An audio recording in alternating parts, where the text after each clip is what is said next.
प्रकृति भ्रमण के दौरान सभी बच्चों ने पदार्थों के पृथक्करण के बारे में सीखा, पर साहिल के मन में अभी भी पदार्थों के पृथक्करण को लेकर बहुत से सवाल उठ रहे थे। साहिल यह सब सोचते हुए घर की तरफ जा रहा था। पदार्थ तो अलग अलग प्रकार के होते हैं। क्या हर मिश्रण में से पदार्थों को किसी न किसी प्रकार अलग किया जा सकता है? साहिल ये सब सोचता सोचता घर पहुंचा। आज का दिन कैसा रहा बेटा? बहुत अच्छा माँ। आज कला प्रदर्शनी के लिए हम सब कुछ सूखे पत्ते तथा कंकड़ इकट्ठा करने गए थे और वहीं पर रोहित भैया ने हमें विभिन्न पदार्थों के मिश्रण को अलग अलग करना बताया। अरे वाह, आज की कक्षा फिर बागीचे में ही हो गई। पदार्थों को मिश्रण में से अलग करना, उसकी क्या जरूरत है? तो क्या चाय पत्ती के साथ पियोगी? साहिल, रिया कुछ सीखना चाहती है, ठीक से समझाओ बेटा। सॉरी माँ। मुझे नहीं, रिया को। सॉरी रिया।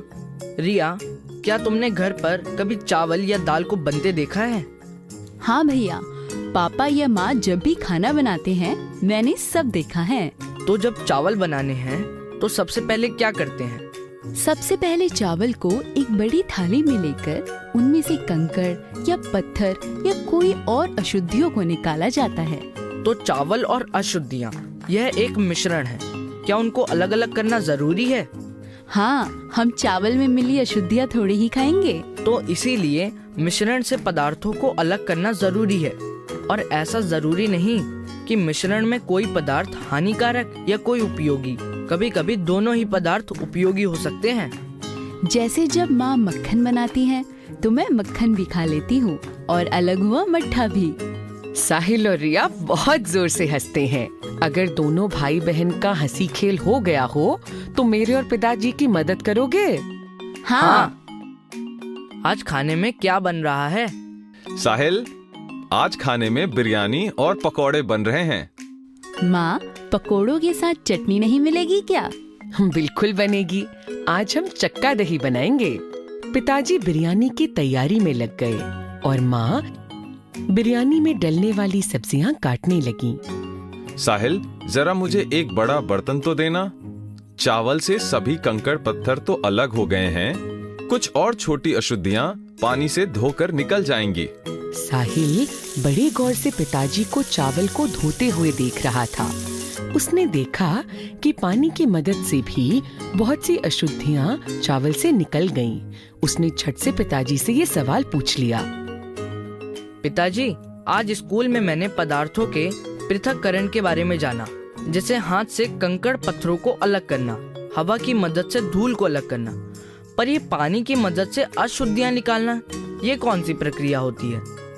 साहिल, हम रसोई घर में ज्यादातर इसी तरह से चीजों को साफ करते हैं, जैसे चावल, दाल और सब्जियों को साफ करना। और जहाँ तक मुझे याद है, इस प्रक्रिया को हम अवसादन तथा निस्तारण बोलते हैं। एक ही प्रक्रिया के दो नाम? अरे नहीं साहिल, देखो, जब आप पानी एवं दाल या चावल को मिलाते हो तो कुछ कण ऊपर तैरने लग जाते हैं और कुछ कण नीचे बैठ जाते हैं। क्यों ना तुम इसे खुद करके देखो? साहिल एक बड़े बर्तन में चावल डालता है और उसमें पानी डालता है। वह देखता है कि छोटी छोटी अशुद्धियां पानी में ऊपर तैरने लगीं और चावल बर्तन की सतह पर बैठ गए। जब भारी पदार्थ नीचे बैठ जाते हैं, उस प्रक्रिया को अवसादन कहते हैं और अंग्रेजी में इसे सेडिमेंटेशन कहते हैं। अरे वाह, इस तरह से तो न सिर्फ ठोस मिश्रण पृथक हो सकते हैं, बल्कि द्रव्य और ठोस के मिश्रणों को भी पृथक किया जा सकता है। यह तो बड़ा आसान है। अब मैं बर्तन टेढ़ा करके पानी समेत ये सब अशुद्धियां निकाल देता हूँ। बिल्कुल सही साहिल। और क्या तुम्हें मालूम है, इस प्रक्रिया को निस्तारण बोलते हैं। अरे वाह, हमारा रसोई घर तो एक प्रयोगशाला की तरह लग रहा है। यहाँ पर कितना कुछ है जो हम कक्षा में सीखते हैं। अच्छा, अब प्रयोग ही करते रहेंगे या मेरी भी कुछ मदद करोगे? माँ, हम चक्का दही कैसे बनाएंगे? बहुत आसान है। इस दही में से सारा पानी अलग करना है, बस। माँ, इसमें भी तो दो द्रव्य पदार्थों को अलग किया जा सकता है। क्या मैं कोशिश करूँ?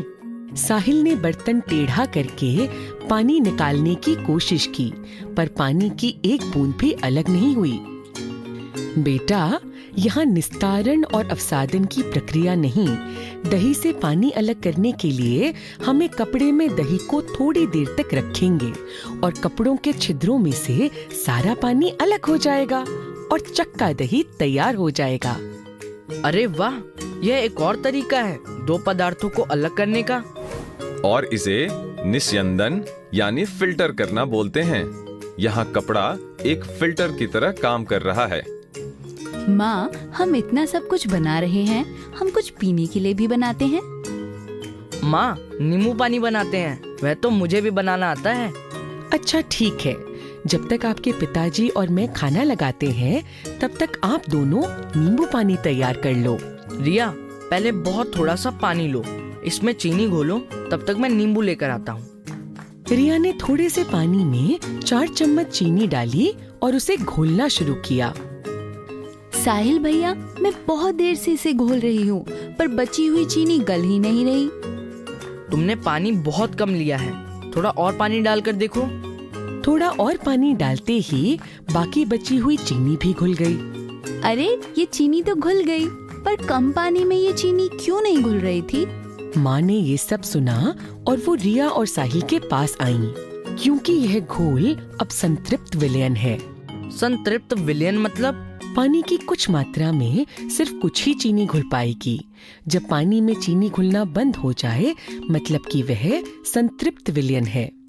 माँ, अब मेरी बुद्धि का भी संतृप्त विलयन हो गया है और पेट खाली। सभी हंसने लगते हैं और खाना खाने की तैयारी में लग जाते हैं।